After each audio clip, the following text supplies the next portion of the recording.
Sa ibang balita, 6 ang sugatan matapos araruhin ng isang SUV ang 4 na sasakyan sa San Jose del Monte, Bulacan. Ang driver ng SUV nakainom ayon sa pulisya. May unang balita si James Agustin.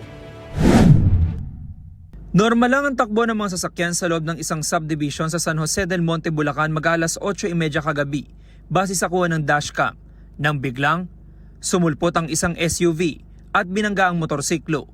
Ang dalawang sakay ng motorsiklo tumilapot, tuloy sa pagharurot ang SUV.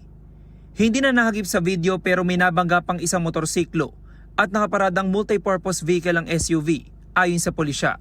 Bago ang nakuha ng tagpo, unang nabangga ng SUV ang isang tricycle na tumagilid sa lakas ng impact. Sa kabuuan, 4 na sasakyan ang inararo ng SUV. 6 ang sugatan kabilang ang driver ng SUV, kanyang kasama, ang magkaangkas sa motorsiklo at mga sakay ng tricycle. Yung sakay ng motor na una niyang binangga na nakita sa dashcam is nasa Tala Hospital. Yung 3 nating biktima is nakauwi na.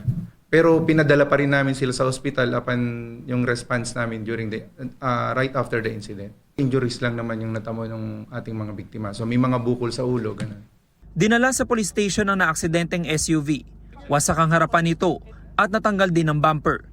Ayon sa pulisya, pauwi ng driver na mangyari ang aksidente. According to him, nung iniimbestigahan namin siya is nawalan ng control yung sasakyan. Based dun sa initial result ng medical examination na ginawa sa kanya is meron positive siya sa alcohol breath. So hindi natin at this point ma-determine kung sobrang yung level ng intoxication niya. Meaning nakainom siya. Nasa kusudian ng pulisya ang 66 na taong gulang na driver ng SUV. Tumanggi siya magbigay ng pahayag. Posibleng maharap ang driver sa reklamong reckless imprudence resulting in multiple physical injuries and damage to properties.